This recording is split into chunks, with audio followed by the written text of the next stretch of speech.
Կառավարությունը հանրակրթության չափորոշություններում փոփոխություն կատարեց եւ ամենաշատ քննարկվող հարցը գնահատման համակարգի վերացումն է մինչեւ 5-րդ դասարան։ Ինչ է կարծում, մի բան որ հանվում է, դրա տեղը մեկ այլ բան չպետք է առաջարկվի եւ արդյոք խնդրահարույց չի այդ համակարգի վերացումը։ Կարծում եմ, որ նախարարության քայլը բավական կտրուկ էր։ Մենք այս պահի դրությամբ միայն առաջի դասարանում չունենք թվանշան, թե որոշ ուսուցիչներ ներքին կարգով էլի նշանակում են, եւ հիմա միանգամից անցնում ենք 4.5 տարի, այսինքն ստացվում է, որ հիմնական դպրոցի կեսը աշակերտները սովորելու են առանց թվանշանի։ Իհարկե, որքան էլ հասկանալի է թվանշանի մոլուցքը,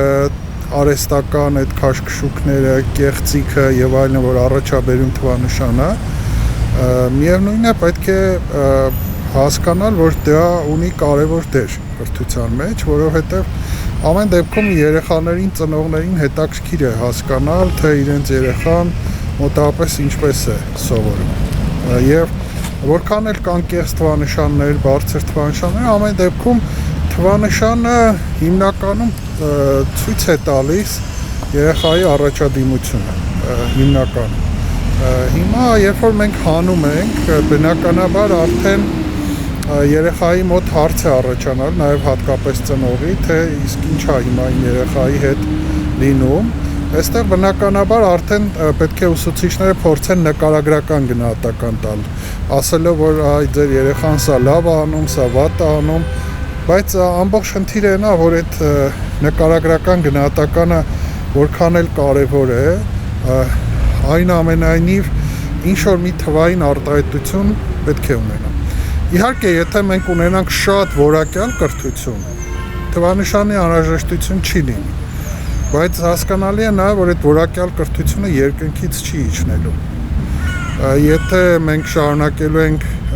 նույն ծրագրով, մոտավորապես նույն մոտեցումներով աշխատել, ամեն դեպքում կա մեծ ռիսկ, որ այսպես կտրուկ ձևով թվանշանը 4.5 տարով հանելուց կարող է առաջանալ որոշակի, այսպես ասենք, անլուրջ վերաբերմունք, երեխաները կարող են մտածել, որ միևնույն է թվանշան չկա, անբավարար թվանշան չկա, այդ դեպքում ինչ է լինում, եթե ոչ մի բան չեմ սովորում։ Միևնույն է նույն դասարանում մնալու ռիսկ չունեմ, գնահատականի խնդիր չկա, դասերն էլ անհետաքրքիր են։ Օրինակ նույն դասարանում մնալու մասին, չէ՞, առաջին հայացքից թվում է, թե դա շատ լավ է, որ այսուհետ երեխաները նույն դասարանում չեն մնալու։ Բայց այստեղ, այո, եւ նույն դասարան մնացող երեխաներին դա շատ չէր օգնում։ Նույն դասարան մնացող երեխան հաջորդ տարի ավելի վատ էր սովորում։ Բայց ինչի համար էր նույն դասարանում մնալը կարևոր։ Դա պետք էր այն մյուս երեխաներին, որպեսզի իրանք սովորեն, որ իրանք չմնան։ Հիմա, եթե դու դա հանեցիր, այն երեխան, որը եզրագծի վրա էր սովորում, այսինքն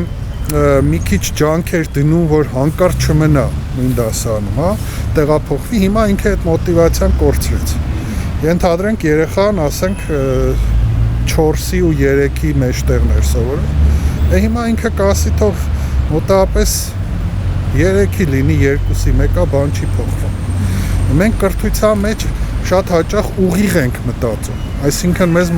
թվում է, թե դասարանում մնալը վերաբերում է միայն այն երեխեքին, որոնք մնում են, բայց իրական դասարանում մնալու այդ կետը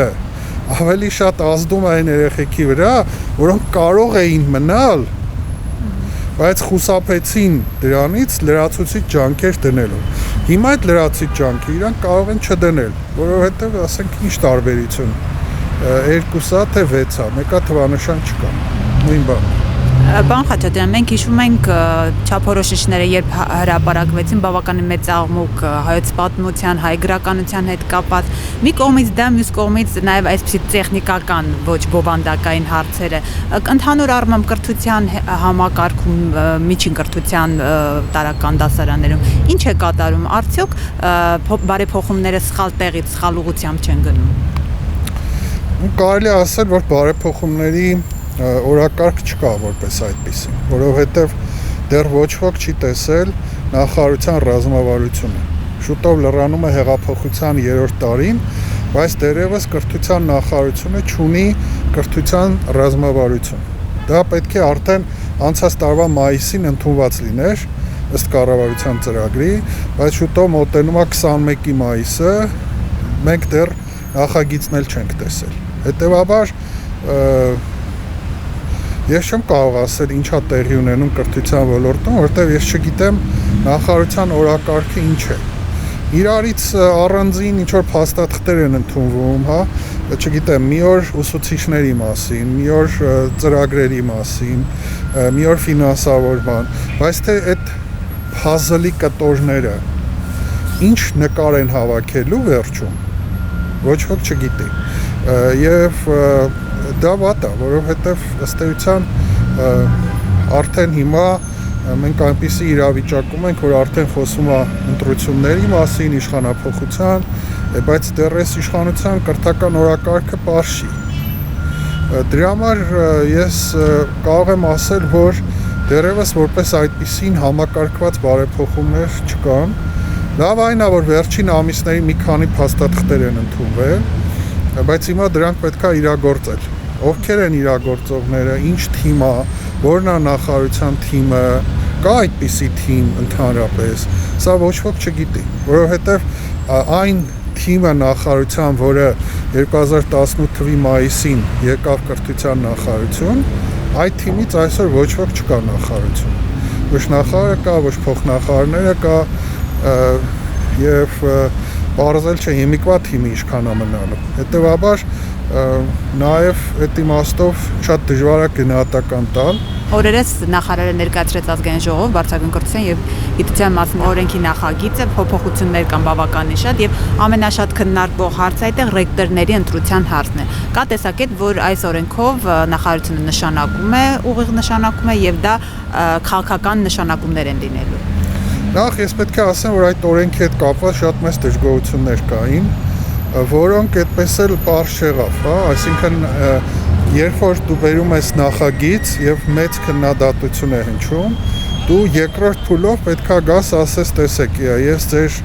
այս քննադատությունները հաշվի առնում եմ, սրանք չեմ ընդունում։ Բայց ինչ արեց նախարարությունը, ինքը այսպես գաղտնի ձևով որպես հրատապարծ նախագիծը բերեց կառավարություն,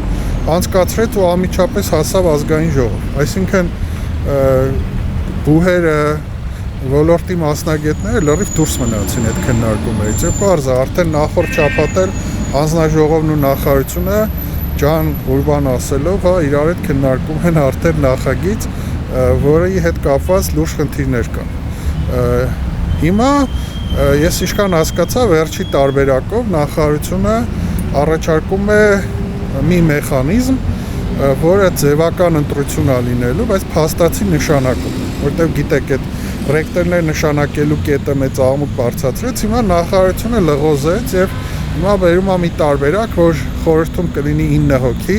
որից 5-ը կառավարությունից, 4-ը բուհից։ Այսինքն 50+1 է ունենում կառավարությունը եւ արդեն պարզ է, որ այդ 5 հոգին միաձայն, միաբերան քվեարկելու են կառավարության տեխնացուի օգտին։ Եվ որևէ մարդ, որը չի վայելում կառավարության հովանավորությունը, աջակցությունը, որևէ շանս չի ունենալու դառնալ բուհի ռեկտոր։ Այսինքն սա նույն նշանակումն է, փաթեթավորված, հա, ընտրության, այսպես ասենք, գաղափարով։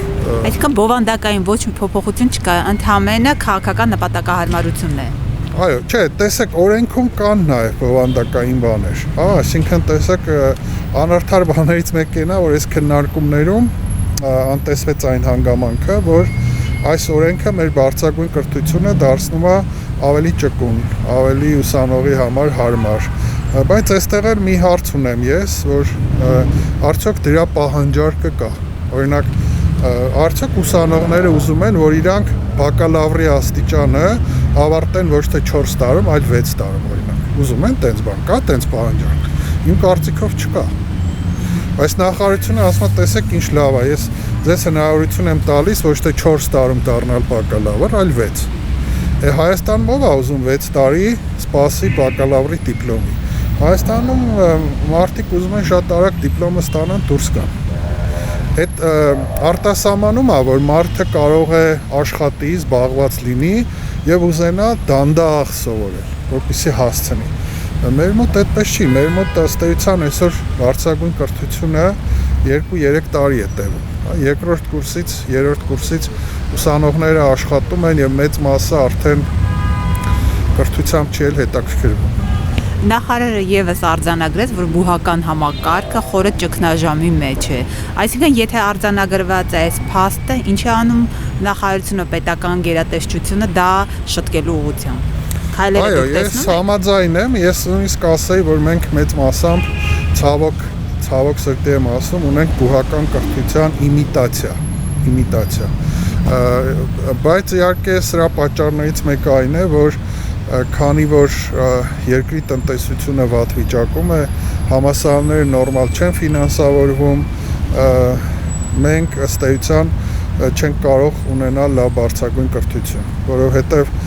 երբ որ մի երկրում բարձրագույն կրթությունը 90%-ով կախված է ուսման վարձերից, այդտեղ չի կարող լինել բարձրագույն կրթություն։ Մեզ պետք է որ պետությունը ոչ թե խորհրդի անդամների թիվը ավելացնի, այլ բյուջեն ավելացնի բարձրագույն կրթության։ Մեզ պետք է որ երկրի տնտեսությունը զարգանա, որտեղ բուհը շատ մեծ կախվածություն ունի երկրի տնտեսությունից։ Եթե